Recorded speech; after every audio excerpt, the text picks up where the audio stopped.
So this used to be an old coppiced wood, long time ago, and then before it was left to go wild, it was a tree nursery. You can see what's left of the old coppice trees. So there's some huge stumps about, but most of it's quite small, well, relatively small. Whereas all up that end, 99.9% silver birch, all quite small and straggly. But it's not been touched for about 60 years at least 60 years, at least down this end. The ground, unfortunately, underneath there is peat that sits in a layer of sandstone that sits in a layer of peat. But this drainage ditch has been built and it's slowly, well, it's actually drying out quite well.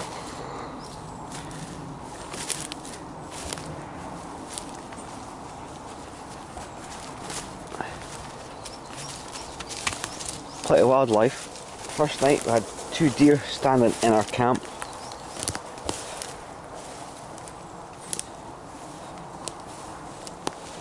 Plenty of rabbits on site, in fact loads of rabbits on site. Squirrels if you can get them as well.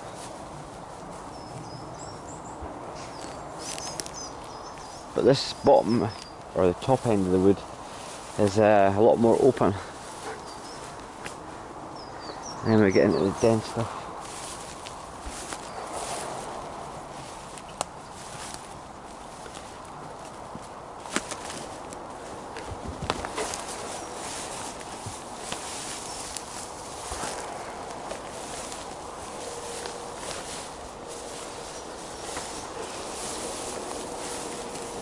Nice wee camping spot in here.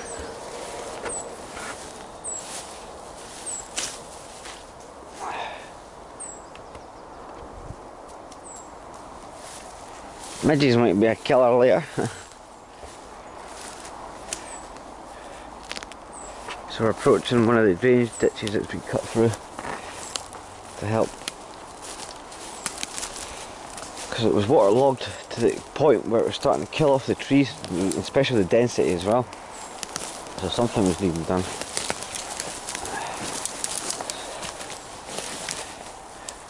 But the water's dropped by about 4 feet, 3-4 feet already.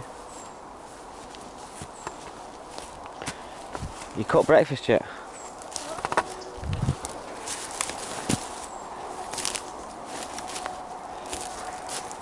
Oh, a little rain.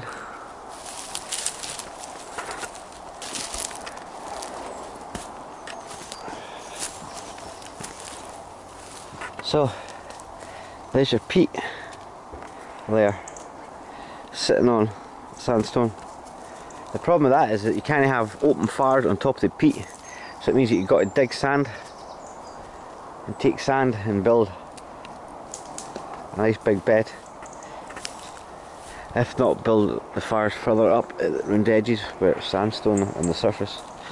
Whereas down in the middle of that, you have to build a fire bed first. We're going to set fire at the woods and it's going to burn for hundreds of years. Like, this is getting filmed because no doubt it could possibly be going on. You've been framed. Didn't break the gun. Me? I'm not like the people.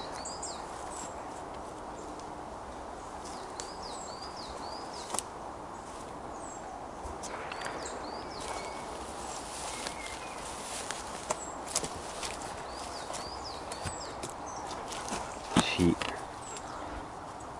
Open fall. Right. Tower's going that way, but we'll keep going straight.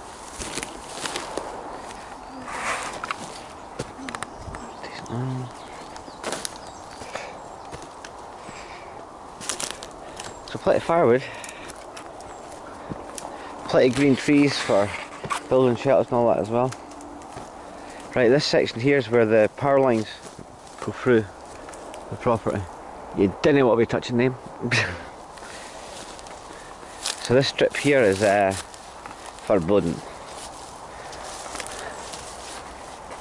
No camping, nay nothing in this strip here.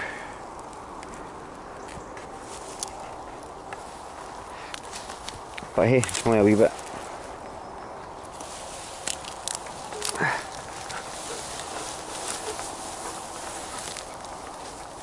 Go that way, you go up over the higher ground. Drops down that way. We're going to the higher ground.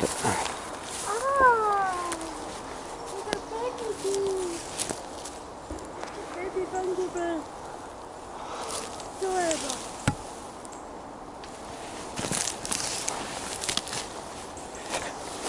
Stop out.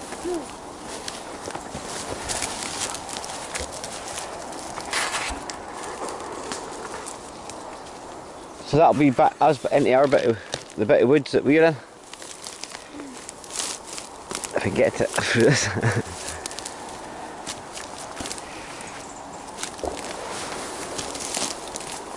A branch there that I've just crossed over.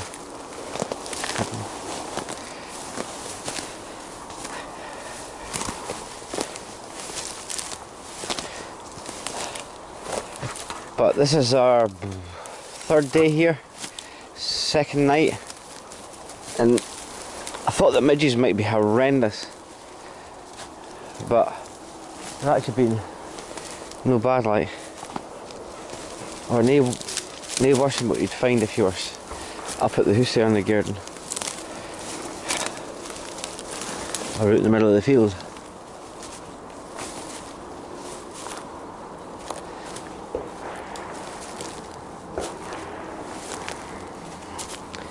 A nice wee high bit that the deer have been scraping.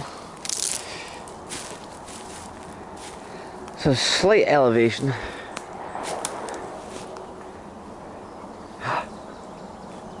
Pikeys.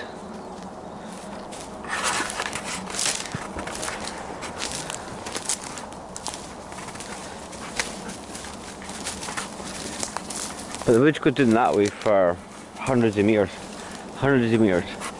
But we've got access from, you can just see through there in the clearing, from that clearing down to the very far end. A good couple of 100 metres. Oh, what?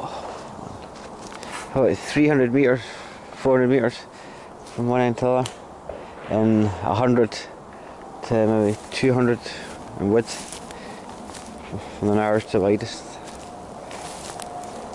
The noise, unfortunately, is from the motorway that goes up to Perth, alas, or Dundee as well.